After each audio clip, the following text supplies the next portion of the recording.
আল্লাহর রাসূল সাল্লাল্লাহু আলাইহি ওয়াসাল্লাম বলেন, ইয়া আইয়ুহান নাস ক্বাদ আযাল্লাকুম শাহরুন আযীম, হে লোক সকল, তোমাদের উপর এক মহান মাস ছায়াপাত করছে। এটা কেমন ছায়া মহান মাস?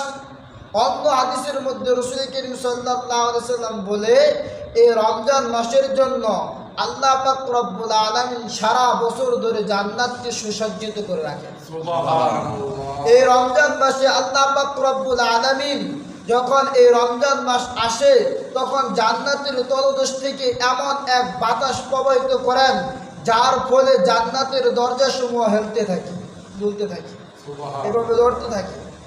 আর যখন এই জান্নাতের দরজা জানালা হেলতে থাকে, তখন একটা সুর উদিত হয়, এমন সুর, এমন প্রাণ মুগ্ধকর সুর, যে সুর পৃথিবীর বুকে কোনো প্রাণ শ্রবণ করে না।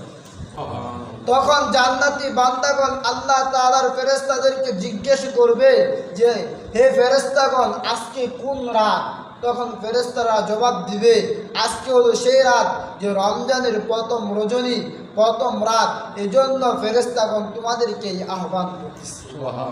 এজন্যই রাসূল করিম সাল্লাল্লাহু আলাইহি ওয়াসাল্লাম বলেন, ইয়া আইয়ুহান নাস ক্বাদ আযাল্লাকুম শাহরুন আযীম, এক মহান মাস তোমাদের উপর ছায়াপাত করছে।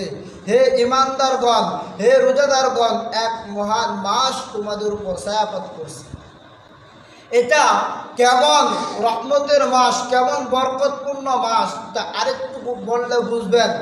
রাসূল করিম সাল্লাল্লাহু আলাইহি ওয়াসাল্লাম বলেন যে এই মাসটা কেমন রহমতের মাস। এই রমজানের রাত যখন শুরু হয়ে যায়, তখন থেকেই জান্নাতের সমস্ত দরজা আল্লাহ তাআলা খুলে দেন এবং জাহান্নামের সমস্ত দরজা বন্ধ করে দেন।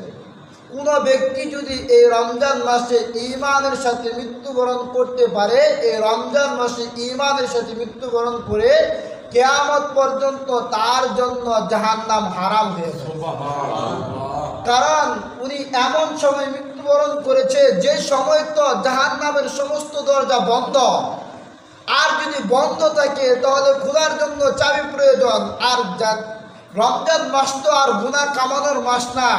রমজান মাসে আল্লাহ পাক রব্বুল আলামিন শয়তানকে শিকল বন্দী করে নদীতে নিক্ষেপ করছে, শয়তানে ধোঁকা দিতে পারে না, অর্থাৎ গুনাহ হয় না। এই রমজান মাস যদি কোনো ব্যক্তি মৃত্যুবরণ করে, তার জন্য আল্লাহ তাআলা জান্নাত রেখে দিয়েছেন। তবে শর্ত হলো কি রাখবে? ঈমান লাগবে। ঈমান ছাড়া জান্নাতে যাওয়া সম্ভব না। রাসূল করিম সাল্লাল্লাহু আলাইহি ওয়াসাল্লাম বলে, এটা এমন বরকতওয়ালা মাস, এই মাসে যদি কোনো ব্যক্তি মৃত্যুবরণ করে ঈমানের সাথে, তার জন্য জান্নাত। কারণ এমন সময় সে মৃত্যুবরণ করছে, এই সময় তো জাহান্নাম কি বন্ধ, জাহান্নামের দরজা কি বন্ধ। তাহলে এমন বরকতওয়ালা মাস। রাসূল করিম সাল্লাল্লাহু আলাইহি ওয়াসাল্লাম আরো বলেন, এই রমজান মাসে আল্লাহ পাক রব্বুল আলামিন যত মানুষ ঈমান নিয়ে মৃত্যুবরণ করে কবর দেশে গেছেন, যাদের কবরের মধ্যে রমজানের বাহিরে ঈমান থাকা সত্ত্বেও তাদের আযাব হয় গুনাহের কারণে, আল্লাহর রাসূল সাল্লাল্লাহু আলাইহি ওয়াসাল্লাম বলে, এই রমজান মাসের খাতিরে আল্লাহ পাক রব্বুল আলামিন প্রত্যেকটা গুনাহগার ঈমানদারের কবরকে জান্নাতের বাগান বানায়। সুবহানাল্লাহ। এটা হলো এমন বরকতের মাস। এই মাসকে কদর করা, এই মাসের কদর হালত হলো যে এই মাসে কি করা? আল্লাহ তাআলার বিধান রোজাকে পালন করা আর রাত্রের বেলা তারাবির নামাজ আদায় করা। আমি গেছে সপ্তাহ বলছিলাম, রোজা আদায় করলে কী লাভ? রোজা যদি কোনো ব্যক্তি যদি রমজান মাসে রোজা রাখে, তাহলে মূলত সে তাকওয়াবান হতে পারে। আর তাকওয়াবানের জন্য আল্লাহ পাক রব্বুল আলামিন মূলত কি রাখছেন? জান্নাত রাখছেন। তাকওয়া ছাড়া আল্লাহ তাআলার জান্নাতে যাওয়া সম্ভব না। যেরকমভাবে টাকা ছাড়া জমিন ক্রয় করা সম্ভব না, টাকা ছাড়া বিল্ডিং করা সম্ভব না, টাকা ছাড়া গাড়ি কেনা সম্ভব না, অনুরূপভাবে তাকওয়া ছাড়া জান্নাতে যাওয়া সম্ভব না। তাকওয়া ছাড়া জান্নাতের মালিক হওয়া সম্ভব না। তাকওয়া ছাড়া আল্লাহর ভালোবাসা পাওয়া সম্ভব না। তাকওয়া ছাড়া যে ব্যক্তি আল্লাহর ভালোবাসা পাইবে না, সে ব্যক্তি কখনো জান্নাতে যেতে পারবে না। তাহলে আল্লাহ পাক রব্বুল আলামিন মূলত আমাদেরকে রমজান মাস দিয়েছেন কি হওয়ার জন্য? তাকওয়াবান হওয়ার জন্য, আল্লাহর প্রিয় বান্দা হওয়ার জন্য। রসুল করিম সাল্লাল্লাহু আলাইহি সাল্লাম এই কথাই বলতেছেন, তোমাদের কাছে এক মহান মাস, তোমাদের কাছে এক বরকতওয়ালা মাস, তোমাদের কাছে এক শান্তিময় মাস আসছে। এই মাসে তোমরা বেশি থেকে বেশি ইবাদত বন্দেগী করো। এখন এই মাসে যদি আমি আর আপনি রোজা রাখি, যদি রোজা রাখতে পারি তাহলে আমাদের লাভ কি? যদি রোজা রাখি তাহলে লাভ কি? আমি গেছে সপ্তাহ বলছিলাম এই কথাও, রোজা কিন্তু সবাই রাখতে পারবে না। যে ঈমানওয়ালা সে রোজা রাখবে, আর যার ঈমান নাই সে রোজা রাখবে না।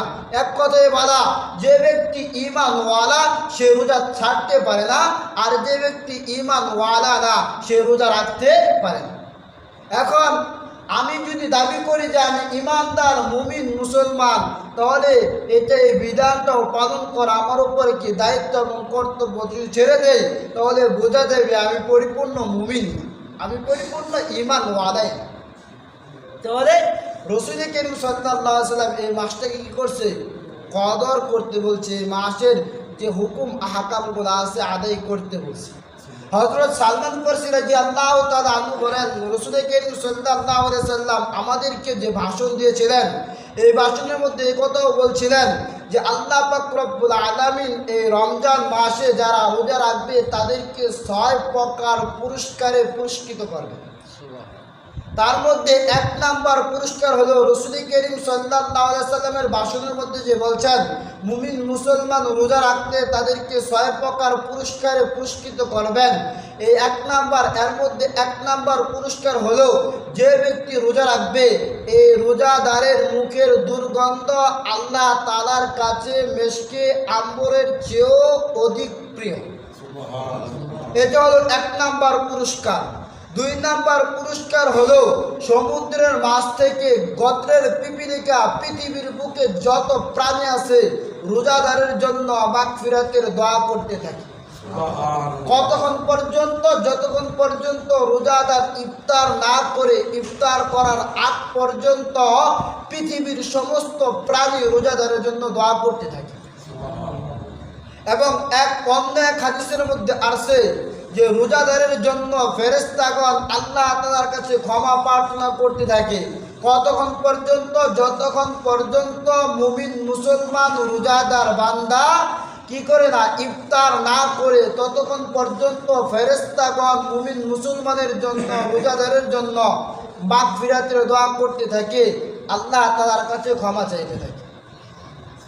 3 নাম্বার ফজিলত হলো এই রোজাদারকে 3 নাম্বার যে পুরস্কার দিবেন আল্লাহ তাআলা, এই পুরস্কার হলো আল্লাহ পাক রব্বুল আলামিন রোজাদারদের জন্য জান্নাতকে প্রত্যেক দিন সুসজ্জিত করে।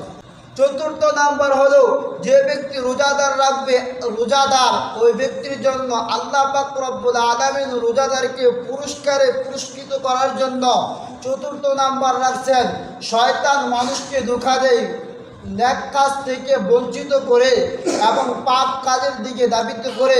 রাসূল করিম সাল্লাল্লাহু আলাইহি ওয়াসাল্লাম বলে, রোজাদারের জন্য, রোজাদারের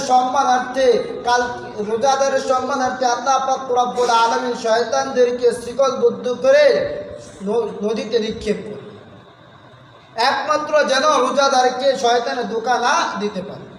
5 নাম্বার পুরস্কার হলো আল্লাহ পাক রব্বুল আলামিন এই রোজাদারকে 5 নাম্বার যে পুরস্কার দিবেন, এই পুরস্কার হলো রমজানের শেষ তারিখে, রমজানের শেষ রাত্রিতে রোজাদারের জীবনের সমস্ত গুনাহখাতা মাফ করে দিবে।